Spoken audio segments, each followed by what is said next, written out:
O governo Donald Trump demite mais de 750 mil funcionários públicos por causa da falta de acordo entre democratas e republicanos sobre o orçamento federal. Desde o primeiro dia de outubro está em vigor o shutdown, que é a paralisação dos serviços públicos não essenciais. E a crise pode atingir até os militares. Mais de 1 milhão e 300 mil deles podem perder o emprego nos próximos dias, caso não haja um acordo. Trump, claro, joga a culpa nos democratas, que deram apenas 3 dos 7 votos necessários para a aprovação da proposta orçamentária republicana. Agora, começando pelo Ricardo.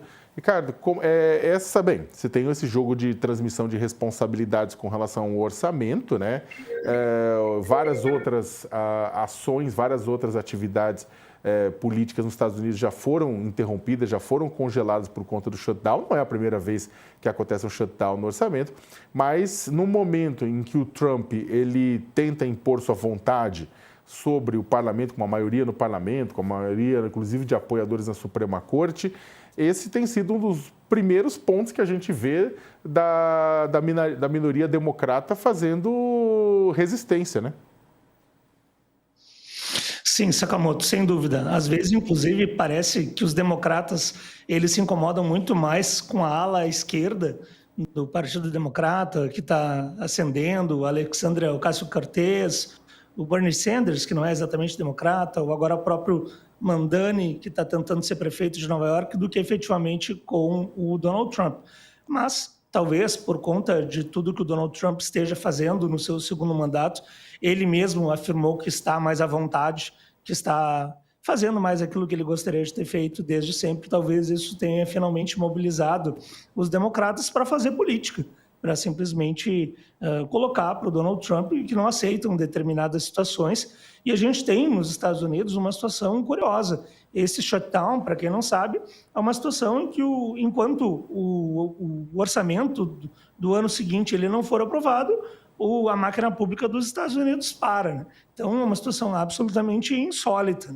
A gente não tem no Brasil, por exemplo, uma situação tão ruim quanto essa dos Estados Unidos, e é óbvio que isso tem impactos para o serviço público como um todo nos Estados Unidos. E como a gente está vivendo num contexto nos Estados Unidos em que há ataques frequentes ao serviço público, em que há questionamento, em que há negacionismo expresso de secretários do Donald Trump, como é o caso do Kennedy Jr., enfim, essa situação ela é muito grave, porque o Donald Trump ele pode se aproveitar desse shutdown para, na verdade, fazer uma perseguição contra quem ele considera os seus inimigos.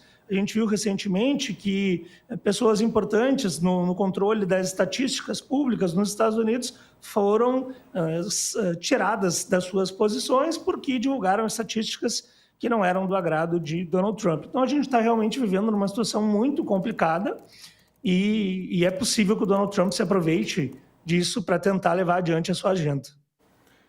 Aldo? Bom, eu acho que a questão é quem paga a conta política desse problema, né? Quer dizer, serão os democratas ou será o governo? E, nesse sentido, me parece assim que o Trump tem alguns trunfos. Por quê? Porque ele vai jogar as demissões principalmente nas costas dos democratas. E agora, parece que anteontem, ele falou que ele não vai demitir os funcionários em geral, mas principalmente aqueles que pertencem às supostas agências dos democratas, como se os democratas controlassem determinadas agências do Estado norte-americano.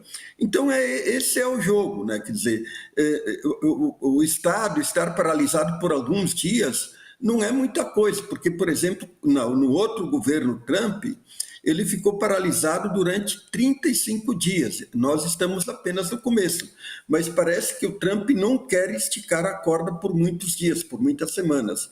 Ele quer decidir o jogo agora e o jogo de pressão que ele está fazendo é demitir um número muito significativo de democratas, aliás, de funcionários, principalmente aqueles supostos ligados ao Partido Democrata.